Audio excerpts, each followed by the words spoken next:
Filipino cuisine has been on my radar for many years. I'm very fortunate enough to travel the world the way I do, and some of the best restaurants outside of Manila now are Filipino restaurants. It's got this dynamic excitement to it. There's even chefs in New York, Filipino chefs in New York, chasing Michelin stars. I was in Melbourne last month and we had one of the best dinners I've ever had in Saraya, a beautiful Filipino restaurant. So there's something quite refreshing about the complexity of Filipino cuisine. I love the heritage. I love the regional aspect of Filipino cuisine as well. But more importantly, from a chef's point of view, the flavors, the sourness, umami, the richness, the spice, the paste, and so the sweetness as well. Pretty incredible. Filipino food is like the sleeping beauty of Asia, and you've got this incredible melting pot. But honestly, I know half a dozen tremendous Filipino chefs that are on the radar and are getting prominence within their community. And so I think the Westerners have woken up to the humbleness, and now it has its own identity that it can stand as good as Vietnamese, Cambodian, Southeast Asia. Filipino cuisine is a now standalone, competitor for the big boys.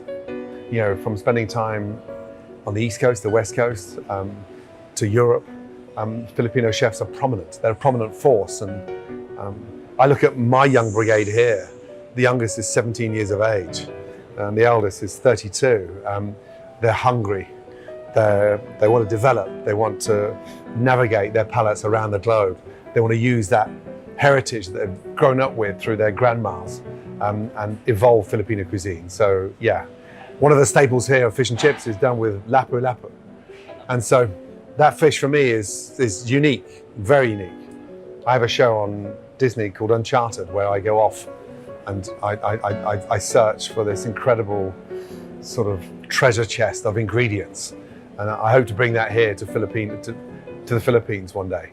It's a tough one, isn't it? Because, the nation suffered greatly through COVID. That's gone. And so we're now in that trajectory. Fermentation is incredibly healthy. Everyone's understanding the importance. The Koreans have been doing it with kimchi for centuries. And so the next level of trends will be more protein, fermentation, less fussy dining, and more reflection on true ingredients, less tampered, played with, and more honest food. I think that's the three key notes for me across 2025. Say goodbye to the foams, say goodbye to the jellies, and welcome back the real DNA of flavor profile. Customers now want more in touch with the chef. They want more seasonality with dishes. They don't want to see the same food on a menu 12 months a year. What happened in COVID is that everybody became a chef. Everybody had to cook breakfast, lunch, and dinner. The Philippines are a die-hard, enthusiastic, working nation. So they move quickly. So we have to be very, very smart with the combination of how we feed and how we develop these new dishes on the menu. So it comes down to the ingredients. The better the ingredient, the little it needs doing to it. I have more variations of club sandwiches around the world than you'll ever know. And so I know my club sandwiches. There's something humble about a club sandwich.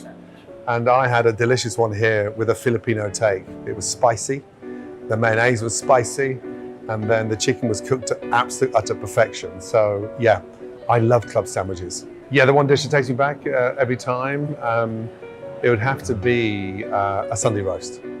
There's something quite unique about just the way you roast a beautiful strip loin, ribeye, tri-tip, Sunday roast. And that was a big staple for us growing up. So it would be a celebration.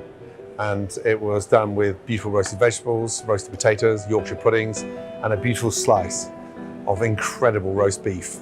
Horseradish cream, a little touch of gravy, and then finished with an amazing trifle. We didn't have individual trifles, it was just a big bowl of trifle. And we got to spoon 2 or 3 spoons of trifle in. A bit similar to your favorite dessert. Halo halo. Yeah. Yes. sweet. I love that. Love that. Love it, love it, love it.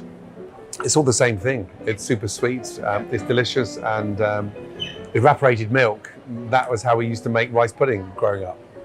We used to bake rice pudding with sultanas and evaporated milk, so I have a Filipino sweet tooth. I love it.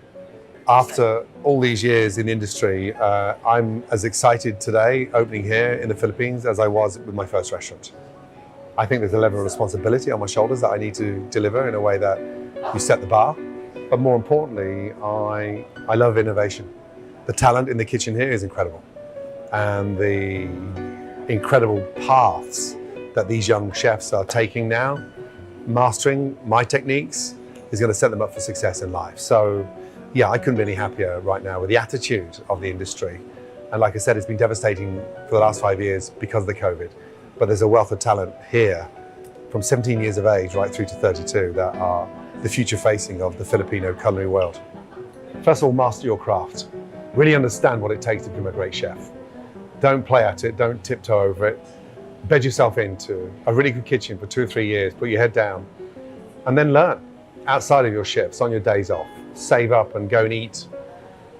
My attitude at 22 was discovering new ideas, getting up to speed with new techniques, and then getting comfortable being uncomfortable. Really embracing another culture, a second language, and then read, study.